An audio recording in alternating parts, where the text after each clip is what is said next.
Hello दोस्तों, आपका स्वागत है हमारे चैनल में। और आज हम सुनेंगे राजकुमार और सोने की चिड़िया की कहानी। बहुत पुराने ज़माने की बात है। एक राजा था। उसके महल में एक बहुत सुंदर बाग था। बाग में तरह तरह के फूलों के पौधे और अनेक प्रकार के मीठे फलों के पेड़ थे। लेकिन इस बाग में सबसे आश्चर्यजनक चीज थी। एक आम का पेड़ था जिसमें सोने के आम लगते थे।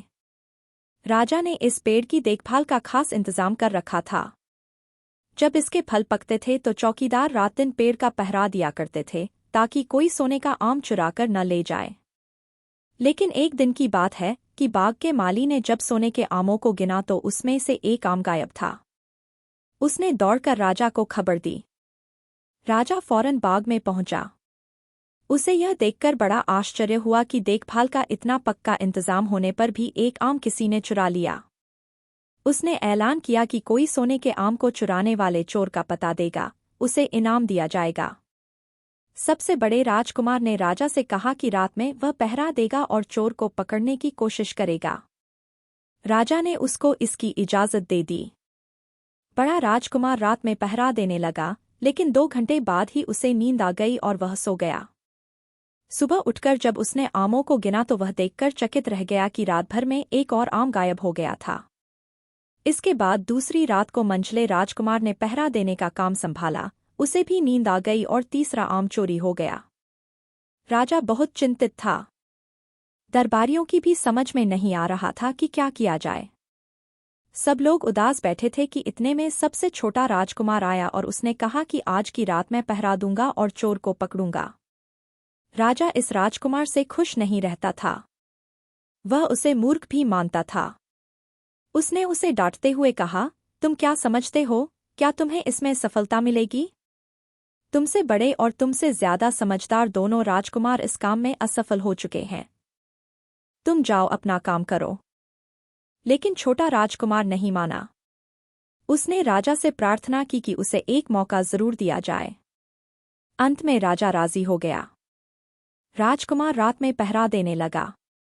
उसने तय किया कि वह किसी भी हालत में नहीं सोएगा और चोर को जरूर पकड़ेगा। जब आधी रात हुई और 12 बजे का आखिरी घंटा बजा तो राजकुमार ने देखा कि एक सुंदर सोने की चिड़िया कहीं से उड़ती हुई आई और आम के पेड़ पर बैठ गई।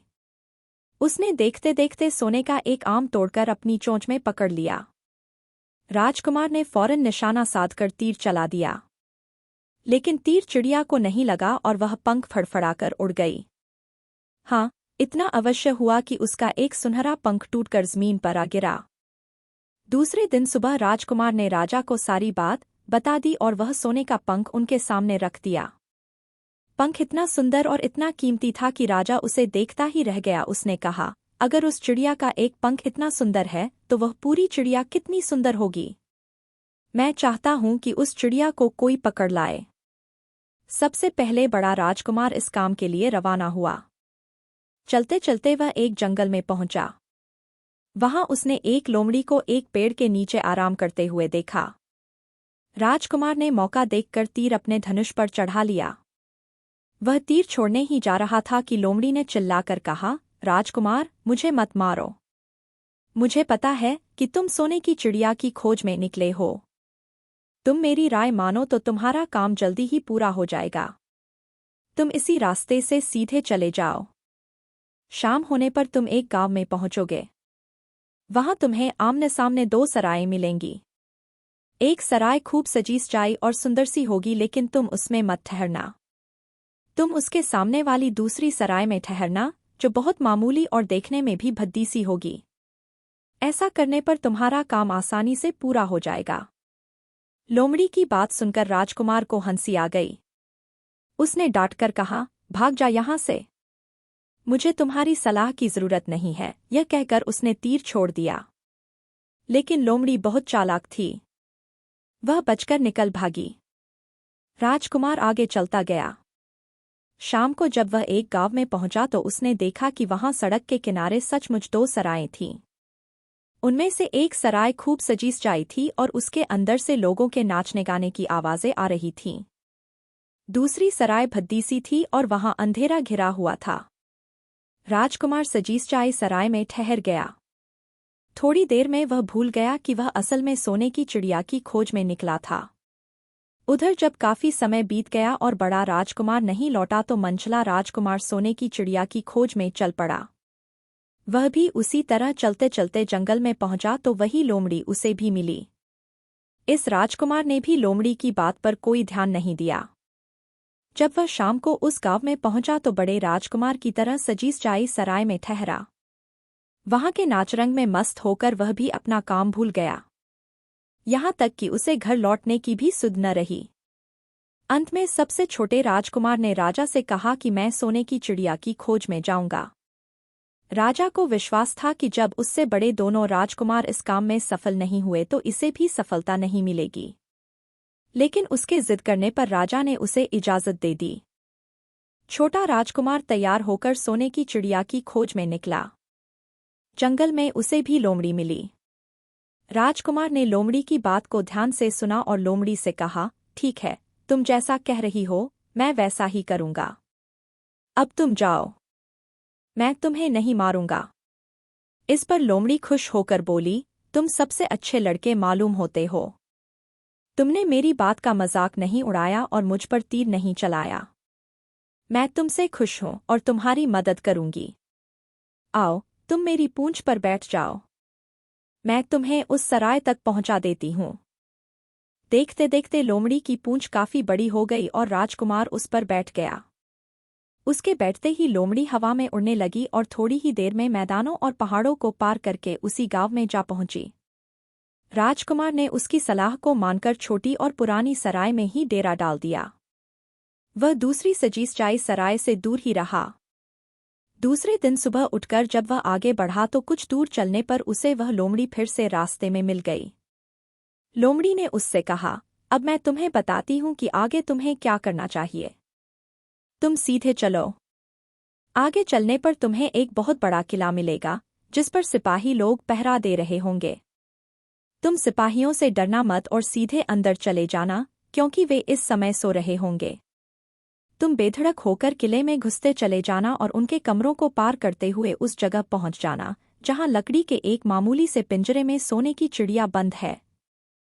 तुम चिड़िया को पिंजरे सहित उठाकर किले से बाहर ले आना। लेकिन एक बात याद रखना, चिड़िया के पिंजरे के पास ही एक बहुत सुंदर सा सोने का पिंजरा भी रखा होगा।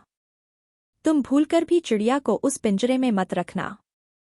अगर तुम उसे लकड़ी के पिंजरे में से निकालकर सोने के पिंजरे में रखने की कोशिश करोगे तो बाद में पछताओगे। यह कहकर लोमड़ी ने राजकुमार को फिर से अपनी पूंछ पर बिठाया और थोड़ी ही देर में उसको किले के पास पहुंचा दिया। राजकुमार ने किले के पास जाकर देखा कि सचमुच उसके पहरेदार सो रहे थे। वह बिना डरे सीधा महल में घुस गया और थोड़ी ही देर बाद वह उस कमरे में जा पहुंचा जहां सोने की चिड़िया एक पिंजरे में बैठी हुई थी।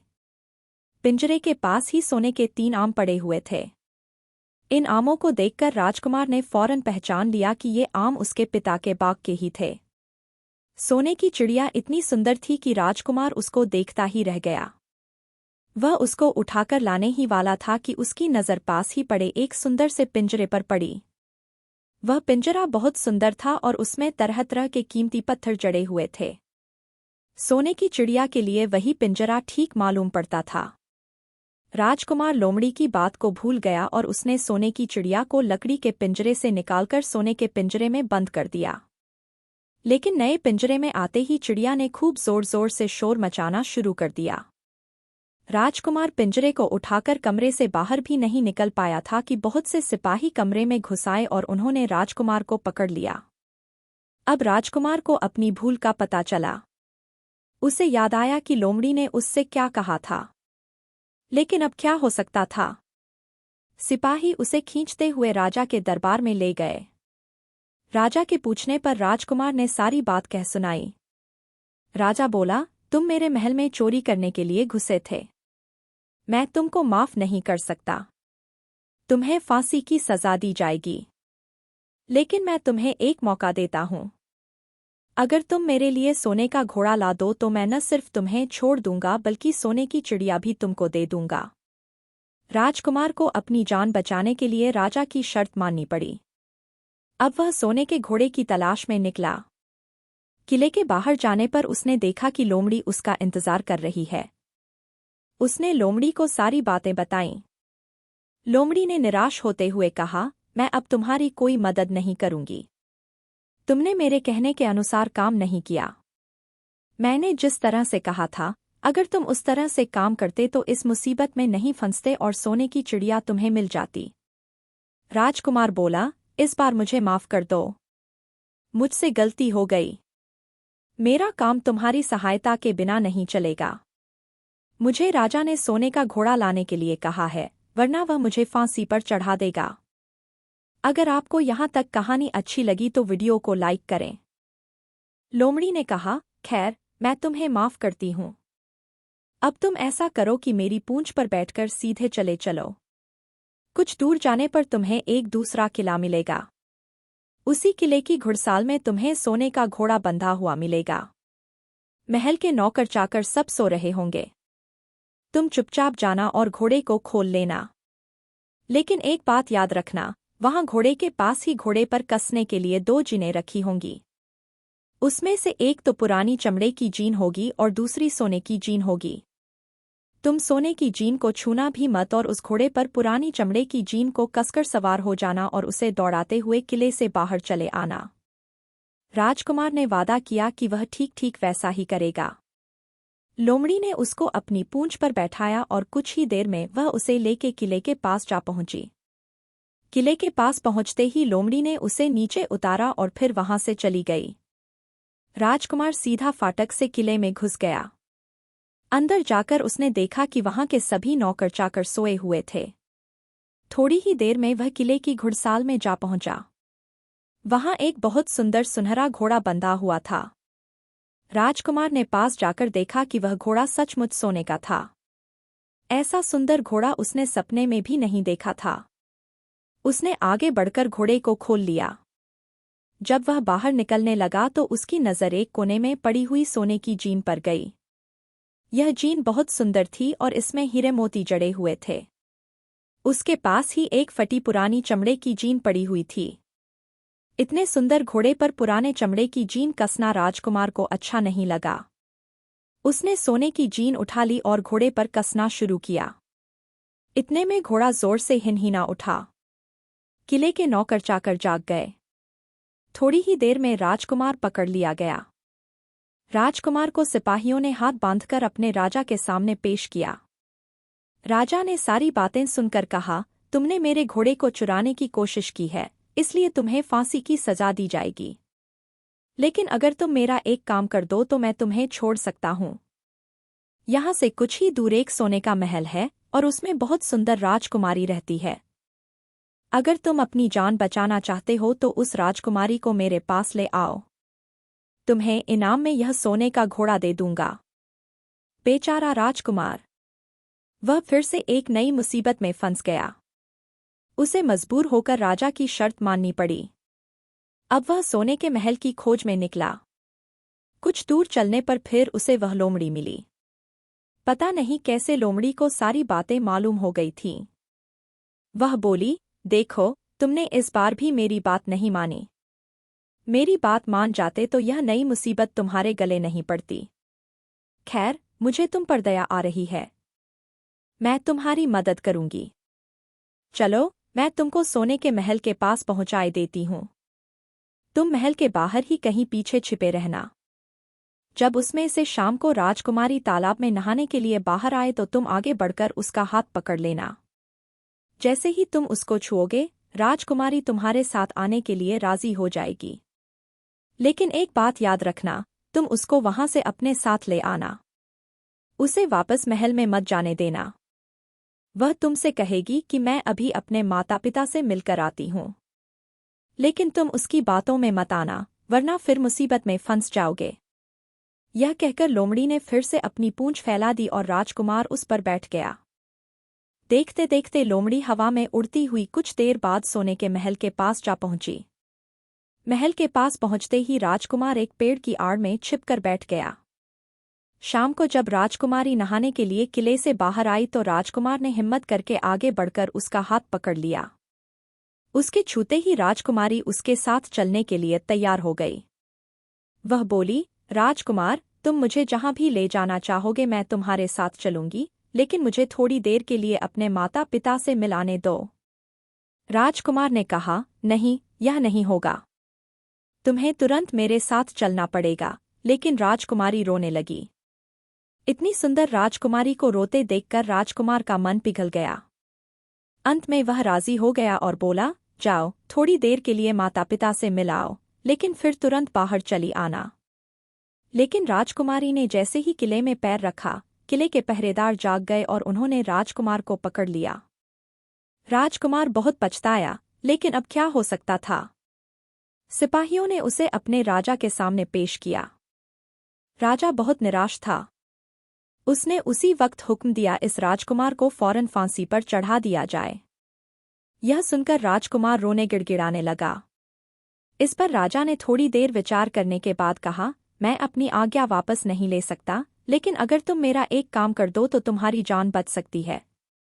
हमारे किले के ठीक सामने यह जो बड़ा पहाड़ है, इसके कारण हमारे किले की सुंदरता नष्ट होती है।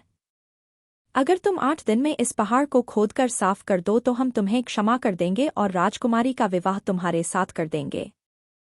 राजकुमार किले के बाहर आकर पहाड़ को देखने लगा। उसके हाथ में एक छोटी सी कुदाली थी। उसकी समझ में नहीं आ रहा था कि इतना बड़ा पहाड़ 8 दिन में वह कैसे खोद सकेगा। फिर भी उसे अपनी जान तो बचानी ही थी, इसलिए वह पहाड़ खोदने लगा। धीरे धीरे 7 दिन बीत गए। इतने दिन तक लगातार खोदने पर भी पहाड़ का सिर्फ एक कोना ही खोद सका। वह दुखी होकर बैठ गया। उसे अब अपने पर बहुत अधिक क्रोध आ रहा था। वह मन में कहने लगा कि अगर मैंने लोमड़ी की बात मान ली होती तो कितना अच्छा होता। लोमड़ी ने मुझको हर बार ठीक सलाह दी और मैं हर बार उसका कहना न मानकर नई से नई मुसीबत में फंस जाता हूँ।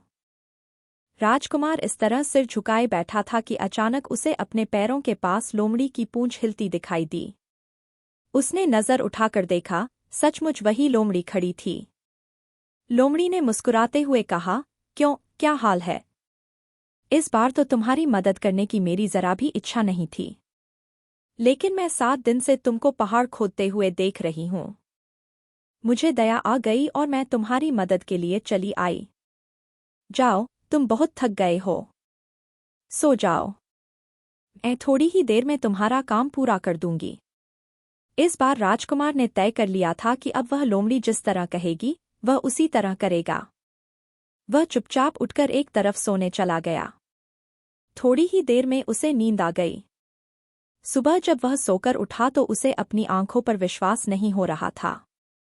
वहां कहीं भी पहाड़ का नाम नहीं था और महल का सुंदर दृश्य दिखाई दे रहा था। राजकुमार सीधा राजा के पास पहुंचा। राजा उसके काम पर बहुत खुश था। उसने तुरंत अपने वादे के अनुसार राजकुमारी के साथ उसका विवाह कर दिया। जब राजकुमार उस सुंदर राजकुमारी के साथ कुछ दूर चला तो उसे रास्ते में फिर वही लोमड़ी मिली। लोमड़ी बोली, बधाई हो, राजकुमार। राजकुमारी के साथ तुम्हें देखकर मुझे बड़ी खुशी हो रही है, लेकिन अब तुम्हें सोने का घोड़ा और सोने की चिड़िया भी प्राप्त करनी चाहिए, क्योंकि वे दोनों चीजें तुम्हारे ही लायक हैं और तुम उन्हें आसानी से प्राप्त कर सकते हो। राजकुमार बोला, लेकिन भला मुझे सोने का घोड़ा और सोने की चिड़िया कैसे मिल सकती है? मैं तो इस राजकुमारी को भी उस राजा के लिए ले जा रहा हूँ। लोमड़ी ने कहा, नहीं, तुम ऐसा काम कभी मत करना। इस राजकुमारी के साथ तुम्हारा विवाह हुआ है और यह अब तुम्हारी ही है। अगर तुम मेरे कहने के अनुसार काम करो तो तुम्हें सोने का घोड़ा और सोने की चिड़िया भी मिल सकती है। तुम पहले इस राजकुमारी को लेकर सोने के घोड़े वाले राजा के पास जाओ। राजा खुश होकर तुमको सोने का घोड़ा दे देगा। तुम घोड़े पर सवार हो जाना और सवार होकर सबसे विदा लेना। राजकुमारी से तुम सबसे बाद में विदा लेना। जैसे ही तुम राजकुमारी के पास पहुंचो, तुम उसे हाथ से पकड़कर घोड़े के ऊपर खींच लेना और घोड़े को दौड़ा देना। सोने का घोड़ा इतना तेज दौड़ता है कि दुनिया का तेज से तेज घोड़ा भी उसकी बराबरी नहीं कर सकता।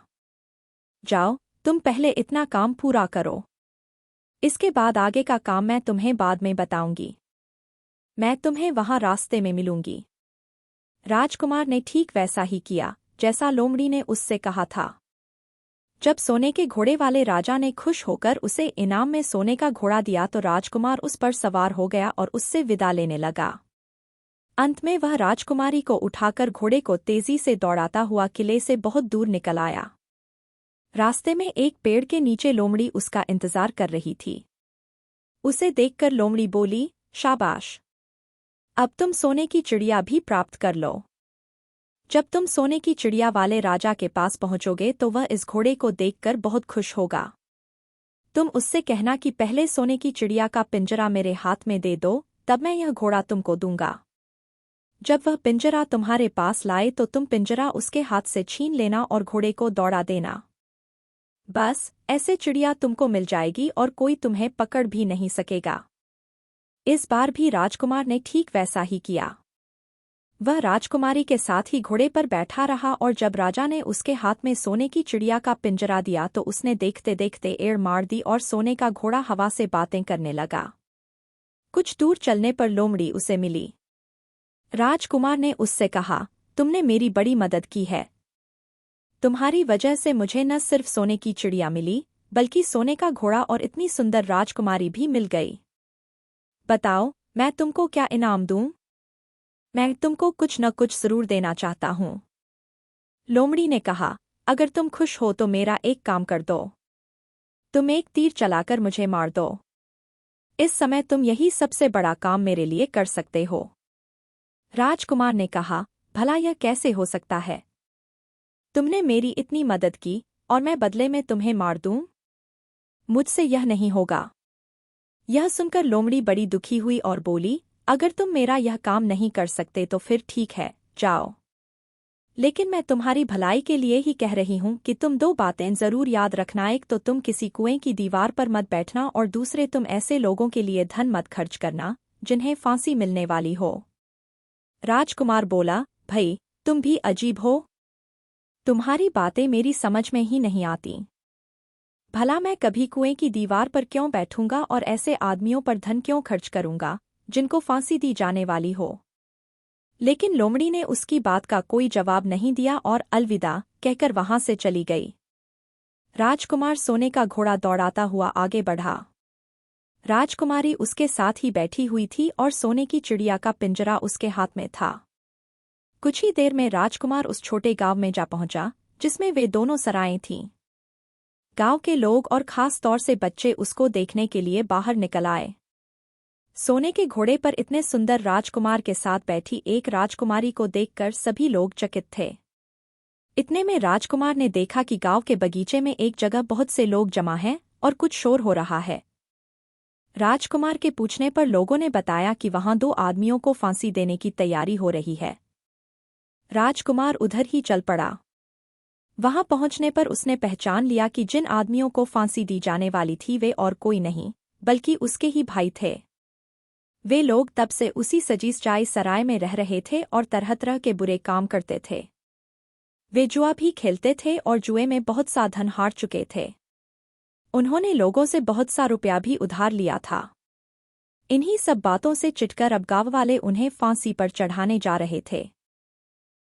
अगर आपको यहाँ तक कहानी अच्छी लगी तो वीडियो को लाइक करें। राजकुमार भला यह कैसे होने देता? उसने लोगों से कहा कि मुझसे रुपया ले लो और इन लोगों को छोड़ दो। उसके बहुत कहने सुनने पर लोग राजी हो गए और उन्होंने उन दोनों आदमियों को रिहा कर दिया। राजकुमार अपने भाइयों को छुड़ाकर आगे चला। कुछ दूर चलने पर जंगल में उन्हें एक कुआं दिखाई दिया। इस पर बड़ा राजकुमार बोला कि कुछ देर कुएं के पास आराम करते हैं। वहां ठंडा पानी पीने के बाद हम लोग आगे चलेंगे। राजकुमार राजी हो गया। अब तक वह यह भी भूल चुका था कि लोमड़ी ने विदा होते समय उससे क्या कहा था। वह घोड़े से उतरकर कुएं की दीवार पर बैठ गया और आराम करने लगा। उसके दोनों भाइयों ने मौका देखकर उसे कुएं में धकेल दिया। इसके बाद उन्होंने घोड़े पर राजकुमारी को डाला और सोने की चिड़िया का पिंजरा उठाया और वहां से चलते बने। कुछ ही देर में वे लोग अपने राज्य में लौट आए। घर लौटकर उन्होंने राजा से कहा, हम लोग सोने की चिड़िया को पकड़ लाए हैं। इसी चिड़िया ने हमारे बाग में से सोने के आम चुराए थे। इसके साथ ही हम एक यह सोने का घोड़ा और राजकुमारी भी लाए हैं। राजा बहुत खुश हुआ। सारे राज्य के लोग खुशियां मनाने लगे। लेकिन राजकुमारी खुश नहीं थी। वह बराबर रोती रहती थी। उसने खाना पीना छोड़ दिया। यही नहीं, घोड़े ने भी दाना पानी बंद कर दिया और सोने की चिड़िया भी उदास रहने लगी। राजा ने बहुत कोशिश की लेकिन न तो वह राजकुमारी खुश हुई और न सोने के घोड़े और सोने की चिड़िया ने दाना खाना शुरू किया। उधर छोटा राजकुमार कुएं में गिर गया था लेकिन वह मरा नहीं। कुआं बहुत गहरा था लेकिन उसमें पानी बहुत थोड़ा था। वह कुएं में बैठा बैठा अपने भाग्य को कोसता रहा। अब उसे फिर उसी लोमड़ी की याद आई और वह पछताने लगा कि अगर मैंने उसका कहना मान लिया होता तो मैं मुसीबत में न फंसता। राजकुमार ने जैसे ही लोमड़ी को याद किया, लोमड़ी न मालूम कैसे कुएं के मुंह पर आ पहुंची और बोली, देखो राजकुमार, मैंने पहले ही तुम्हें समझाया था कि किसी कुएं की दीवार पर मत बैठना और ऐसे आदमियों की मदद मत करना जिन्हें फांसी दी जाने वाली हो। लेकिन तुम नहीं माने। खैर, चलो अब आखिरी बार मैं फिर तुम्हारी मदद किए देती हूँ। लो मेरी पूंछ पकड़कर कुएं से बाहर निकल जाओ। यह कहकर लोमड़ी ने अपनी पूंछ कुएं में लटका दी। देखते देखते पूंछ इतनी लंबी हो गई कि कुएं के पेंदे में पड़े राजकुमार के पास तक जा पहुंची। राजकुमार उसे पकड़कर कुएं से बाहर निकल आया। लोमड़ी ने उससे कहा, जाओ, अब तुम अपने घर जाओ। लेकिन जरा होशियार रहना। तुम्हारे भाई तुम्हारी जान के दुश्मन हैं। वे लोग जरूर तुमको ढूंढ रहे होंगे। राजकुमार घर की ओर चल पड़ा। अपने राज में पहुंचने पर उसे एक भिखारी मिला। भिखारी को उसने अपने सुंदर कपड़े दान में दे दिए और उनके भद्दे पुराने कपड़े पहन लिए। इस तरह भेष बदलकर वह अपने किले में पहुंचा। वहां उसके पहुंचने पर एक बड़ी आश्चर्यजनक बात हुई। सोने का घोड़ा खुशी से हिनहिनाने लगा और दाना खाने लगा। सोने की चिड़िया भी अपने पिंजरे में खुशी से फुदकने लगी और गाना गाने लगी। राजकुमारी ने अपने आंसू पोंछ डाले और वह भी खुश दिखाई देने लगी। लेकिन राजा की समझ में कुछ नहीं आया। उसने राजकुमारी से इसका कारण पूछा तो वह बोली, मैंने तो पहले ही आपको सारी कहानी बता दी थी। आपके बड़े और मंझले राजकुमार ने छोटे राजकुमार के साथ धोखा किया है। इन्होंने आपको भी धोखा दिया है। लेकिन अब आपका छोटा राजकुमार यहां पर आ पहुंचा है। इसीलिए मुझे बहुत खुशी हो रही है। उसी के साथ मेरी शादी हुई है और मैं उसके साथ ही सुखी रह सकती हूँ। फिर उसने मैले कुचैले कपड़े पहने एक आदमी की ओर इशारा करते हुए कहा, वह रहा आपका छोटा राजकुमार। राजा ने भी अपने छोटे लड़के को पहचान लिया। अब राजा ने अपने छोटे बेटे के बारे में अपने विचार बदल दिए। अब वह उसको बहुत समझदार और बहादुर मानने लगा और उससे बहुत अधिक प्यार करने लगा। उसने उसको राजगद्दी पर बिठाने का निश्चय किया। बड़े और मंझले राजकुमार ने अपने छोटे भाई को ही धोखा नहीं दिया था बल्कि राजा को भी धोखा दिया था। इससे राजा उनसे बहुत नाराज था। उसने उन दोनों को अपने राज्य से निकलवा दिया। इसके बाद बड़ी धूमधाम के साथ राजकुमारी के साथ राजकुमार का विवाह हुआ और दोनों सुख से रहने लगे। लेकिन राजकुमार उस लोमड़ी को नहीं भूला था जिसने उसकी सहायता की थी। एक दिन समय निकालकर वह जंगल में उस लोमड़ी की खोज में निकला। बहुत ढूंढने के बाद एक पेड़ के खोखले भाग में उसने उस लोमड़ी को चुपचाप बैठे हुए देखा। लोमड़ी बहुत उदास थी और पहले से बहुत ज्यादा दुबली भी हो गई थी। राजकुमार को देखते ही लोमड़ी ने उसे पहचान लिया और कहा, आह, कहो राजकुमार, आज इधर कैसे भूल पड़े। राजकुमार ने कहा, मैं आज तुम्हें ही ढूंढने के लिए आया हूँ। चलो, मेरे बाग में आराम से रहना। वहां तुम्हें किसी तरह की तकलीफ नहीं होगी। यहाँ तो जंगल में तुम्हें खाने पीने की तकलीफ होती होगी और जंगली जानवरों और शिकारियों का डर बना रहता होगा। लोमड़ी ने कहा, नहीं राजकुमार, मैं यहाँ ठीक हूँ और भला अब तुम्हें मेरे दुख से क्या लेना देना। तुम्हारा काम निकल गया। अब तुम सुख से अपने राज में रहो।